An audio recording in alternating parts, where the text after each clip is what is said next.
Kita lanjutkan kebersamaan kita di Ngulik Alkitab sahabat YKB. Terima kasih untuk Anda yang sudah bergabung melalui kolom live chat yang tersedia. Anda yang baru bergabung, Anda yang sudah menyiapkan komentar atau pertanyaan, bisa langsung sampaikan saja di kolom live chat. Hari ini kita berbicara mengenai penderitaan, bagaimana kita bisa meresponsnya dengan benar. Tadi di awal Pak Pendeta Thomas sudah sampaikan ya, penderitaan bisa terjadi karena diri kita, karena orang lain, karena juga kondisi alam. Berarti hampir bisa dipastikan tidak bisa dihindarkan, tapi bisa kita respons dengan benar, begitu ya. Di sesi kedua juga sudah kita lihat bagaimana naskah Alkitab yang kita baca kali ini berbicara mengenai penderitaan. Petrus menyampaikan apa yang dialami oleh Kristus, kalau dia menjalani penderitaan dengan sangat setia, begitu ya. Tadi 3 poin yang Pak Pendeta sampaikan, sabar setia tidak berbuat dosa, begitu. Kita bisa nggak ya? Sabar setia tidak berbuat dosa. Oke, yang lain yang juga perlu dijawab adalah dalam menghadapi penderitaan tentu kita mengalami proses. Betul. Begitu ya, Pak Pendeta. Tapi kalau misalnya bolehlah kita berandai-andai gini ya, aduh Tuhan nggak usahlah prosesnya, begitu ya, langsung ada kadabra aja. Itu bagaimana? Apa yang diinginkan oleh Tuhan sehingga kita perlu mengalami proses ini? Contoh praktisnya seringkali kita berdoa, Tuhan angkatlah penderitaanku. Iya. Itu adalah konsep ada kadabra. Oke. Meminta Tuhan lenyapkan. Atau ditengking, bahasanya yang lebih keren gitu kan ya. Ditengking supaya hilang semua penderitaan itu kan. Oke, kalau kita melihat pada tahap yang paling mula-mula, paling awal atau paling purba atau primitif gitu kan ya. Kejadian 1 menggunakan konsep seperti itu. Tetapi berikutnya cara Allah menciptakan tidak begitu. Kejadian 1 Allah menciptakan Adam dan Hawa dengan proses celing gitu kan ya, dan lainnya. Tapi manusia diproses dari debu tanah dan lain sebagainya. Setelah mereka, Adam dan Hawa, prosesnya tidak lagi begitu. Proses panjang. Manusia mengalami pembuahan sampai 9 bulanan gitu kan, proses panjang. Lalu itu dilahirkan dan menjadi proses panjang. Dan semua itu berproses terus. Apa yang mau saya katakan?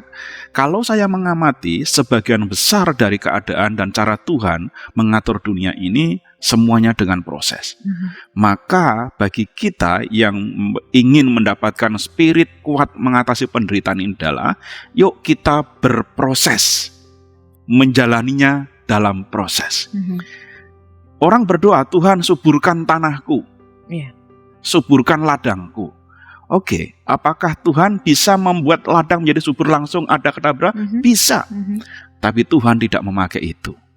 Tuhan menyediakan hukum alam, proses alam, di mana ada penggemburan tanah, mencangkul, memupuk, dan lain sebagainya, mengairi dan lain sebagainya, bukan? Itu adalah proses. Tuhan mengerjakan dengan cara-cara seperti itu. Nah, dalam menghadapi penderitaan, kita pun mesti tunduk dengan hukum proses ini. Dengan demikian kita tidak akan bahagia kalau kita membayangkan aku nggak mau berproses. Maka dalam menghadapi penderitaan ini, ayo masuk dalam proses mengatasi penderitaan itu. Disitulah kebahagiaannya itu. Nggak ada orang masuk perguruan tinggi langsung dikasih ijazah. Ia harus mengikuti proses belajar selama 4 tahun atau 3,5 tahun, begitu bukan? Hanya orang menikah aja yang dikasih ijazah duluan gitu kan ya, baru berproses. Baru gitu berproses. kan. Oh iya betul Pak, betul. Gitu kan ya. Sertifikat nikahnya dikasih dulu, lalu jalanilah bisa atau tidak bisa. Nah, tapi intinya mau dikatakan adalah proses. Semua itu proses yang diberikan. Nah, disinilah kita diajak melihat penderitaan. Ayo diikuti dengan proses, karena ketika kita menjalani proses itu nanti, kita akan mendapatkan hikmah atau manfaat penderitaan. Nah, kalau kita tidak melalui proses, kita tidak bisa merasakan dan menemukan hikmah atau manfaat penderitaan. Jadi penderitaan ini punya manfaat ya? Iya, ada manfaatnya, ada hikmahnya pasti. Begitu. Baik. Nah ini kalau masa-masa sekarang ini nih Pak Pendeta, bisa dibilang waktu kita sebagian besar di sosial media ya, sahabat IKB ya. Banyak sekali informasi beredar, tapi alangkah baiknya kalau kita juga mencerna dulu dengan baik informasi-informasi itu. Berbicara mengenai penderitaan. Iya, dia itu melakukan dosa makanya dia menderita. Gitu kan? Kadang-kadang kita mudah sekali menyampaikan itu. Tapi ini juga kita bahas begitu. Bagaimana dosa tadi melahirkan penderitaan. Betul. Begitu kan? Dia sudah melakukan hal-hal ini, makanya Tuhan menghukum dia dengan itu. Dia sudah melakukan dosa. Sebenarnya kita harus melihat itu bagaimana? Iya, itu adalah bagian kecil dari pemikiran. Memang dosa bisa mengakibatkan penderitaan, tetapi tidak semua penderitaan akibat dosa. Jangan kebalik. Jangan digeneralisir. Ya, jadi dosa mengakibatkan penderitaan. Pemirsa harap simak ini, tapi jangan menggeneralisir bahwa semua penderitaan adalah akibat dosa. Tidak. Ada faktor orang luar bisa mengakibatkan kita menderita. Di dalam Alkitab tadi adalah menderita karena kebenaran. Betul. Jadi baik. Bukan saja orang berdosa yang menderita, tapi orang yang benar pun bisa menderita. Nah, ini supaya jangan terjadi miskonsep, ya. Kita melakukan kebenaran oleh karena orang yang tidak suka dengan perbuatan benar kita, mengancam kita, menekan kita, lalu membuat kita menderita. Bisa jadi seperti itu. Itu diingatkan oleh Petrus. Dan Yesus berbicara, berbahagialah kamu kalau kamu melakukan kebenaran itu dianiaya atau sampai menderita. Matius pasal 5 disampaikan dalam khotbah di atas bukit oleh Yesus Kristus. Jadi jangan digeneralisir. Memang ada tempat-tempat tertentu yang kena wabah penyakit atau kena bencana alam, tapi jangan dikatakan oh itu dilaknat Tuhan. Oh tidak. Jangan terlalu gampang menghakimi seperti itu. Belum tentu semua itu seperti itu. Bisa jadi begitu, tapi tidak begitu juga bisa. Gitu ya. Jadi cara kita menilai jangan seperti itu. Sekali lagi bahwa penderitaan harus kita pelajari dan kita nikmati jalannya, prosesnya tadi, supaya dengan demikian kita merasakan kebahagiaan. Saya mengambil analogi begini. Seorang ibu yang sadar bahwa melahirkan itu menderita, tapi dia menyadari bahwa dia mau mengikuti proses melahirkan secara normal itu, sekalipun dia menderita. Apakah punya hikmah enggak dari penderitaan seorang ibu yang melahirkan? Pasti punya. Betul.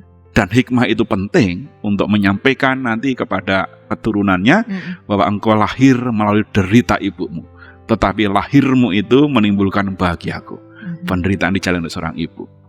Itu sebabnya perlu sekali kita memahami apa sih hikmah dari penderitaan dan manfaat dari penderitaan yang dialami oleh manusia, sehingga dalam bahasa yang lebih teologis, kok Tuhan mengizinkan sih penderitaan? Apa sih hikmahnya itu? Nah, yang pertama, kalau Tuhan mengizinkan kita menderita, sebenarnya Tuhan mau mengajarkan kepada kita supaya kita lebih rendah hati, tidak sombong. Sehingga Tuhan izinkan kita menderita. Kalau kita tidak menderita kan jumawa, sombong, angkuh, bagaimana itu kan ya. Jadi kita lebih rendah hati dan berikutnya bersandar kepada Tuhan. Paulus pernah berdoa, Tuhan angkat penyakitku ini Tuhan, gitu kan. Tapi Tuhan sudah cukup, nggak usah, gitu kan. Nikmati aja. Nah, kenapa lantas Paulus mengatakan, aku belajar artinya kerendahan hatiku, supaya di dalam kelemahanku nyata kekuatan Tuhan. Nah, di situ artinya kita belajar rendah hati. Yang kedua, dengan penderitaan itu mengajarkan kita untuk berpikir menjadi bijaksana. Hati-hati kalau berpikir dan bertindak. Jangan menimbulkan penderitaan itu kan ya. Awas nyebrang jalan nih. Kalau kita tidak hati-hati, bisa terjadi kecelakaan dan menderita. Berpikir bijaksana, mengambil keputusan.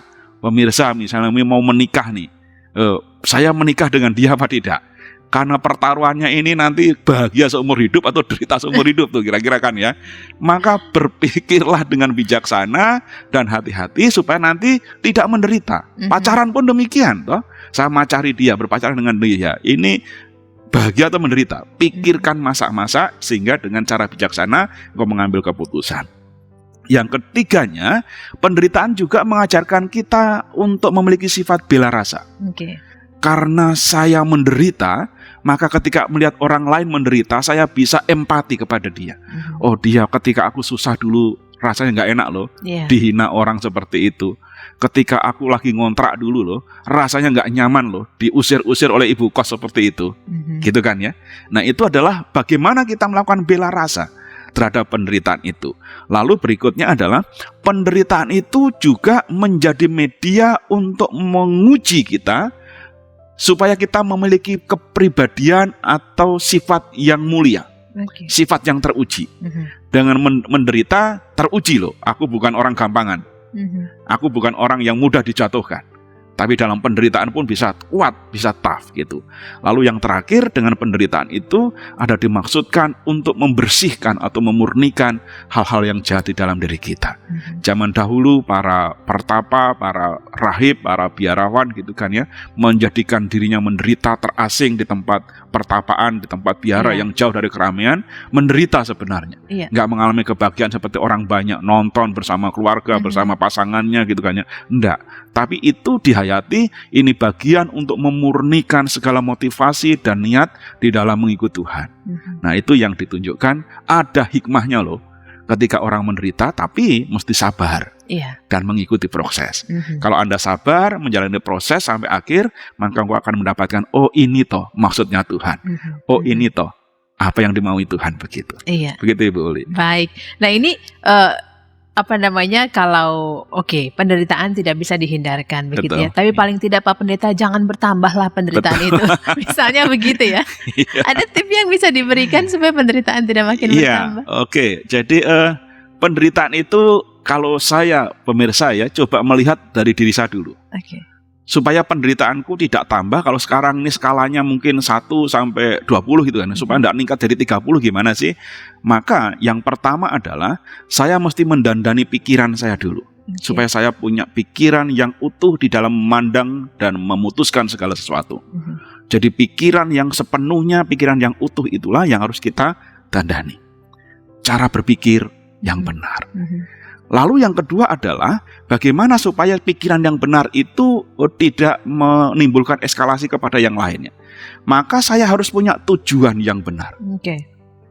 Kalau sudah berpikir benar, tujuan saya benar, itu menolong sekali. Ketika tujuan saya benar, baru dibarengi dengan tahap yang ketiga, saya harus punya pandangan yang benar. Tujuannya saya ke selatan, tapi pandangan saya tidak ke selatan, nggak benar juga nanti. Maka GPS-nya harus benar juga. Nah, jadi pemikiran, tujuan, dan pandangan mesti sejalan, mesti benar. Pikiran lalu dilanjutkan dengan perkataan. Dalam mencapai tujuan, kalau perkataan saya tidak membangun tujuan itu, tidak mendukung tujuan itu, saya bisa gagal di tengah jalan. Saya menderita. Lalu yang berikutnya tindakan saya. Saya ngomongnya benar tuh, tapi kelakuan saya nggak benar, nah, gitu kan ya, menderita juga, gitu kan ya. Nah, maka dibarengi dengan kelakuan yang benar. Setelah kelakuan benar, maka dilanjutkan dengan cara hidup yang benar. Cara hidup itu hubungan dengan masyarakat, dengan alam sekitar kita. Kalau kita nggak benar, ya bisa menderita. Tapi kalau cara hidup kita benar, maka kita menjadi tidak menderita. Cara hidup dilanjutkan dengan usaha yang benar. Ya, kita kan punya tujuan, pengen bekerja, pengen berusaha gitu kan ya. Pertanyaannya, usahamu benar nggak? Kalau cara berusahamu nggak benar, engkau menderita. Usaha menipu teman dan lain sebagainya, bekerja, nyepak ke depan, nendang di belakang, menjatuhkan yang di atas, menginjak yang di bawah gitu kan ya. Ini cara kerja yang nggak benar. Maka usaha dan kerja harus benar. Lalu berikutnya adalah menjalankan segala sesuatu ini dengan konsentrasi yang benar. Fokusnya benar.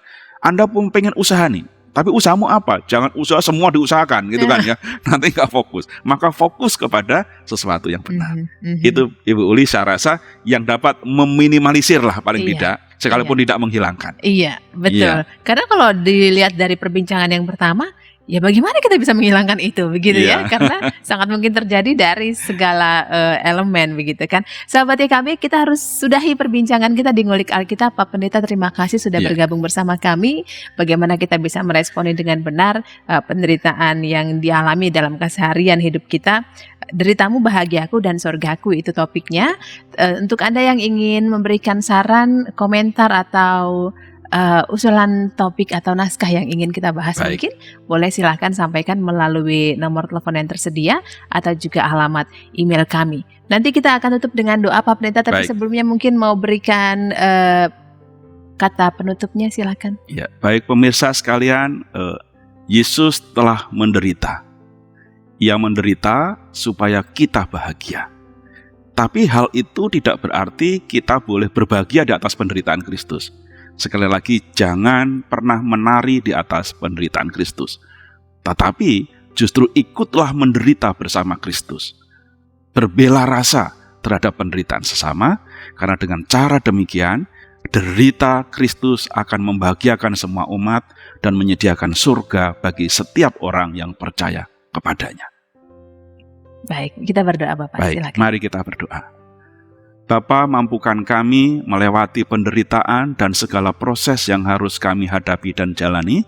Berikan kepada kami hikmat bijaksana, supaya cara kami merespon tidak menambah penderitaan, tetapi justru kami dapat meminimalisir penderitaan. Hanya dengan kekuatan Roh Kudus-Mu kami akan dimampukan. Karena itu, biarlah kami tidak menjadi sombong, tetapi rendah hati di dalam semua itu. Demi Bapa, Putra, dan Roh Kudus, kami mohonkan doa ini. Amin. Amin. Terima kasih sudah bersama kami sahabat YKB. Kita bertemu lagi di Ngulik Alkitab berikutnya. Sampai jumpa.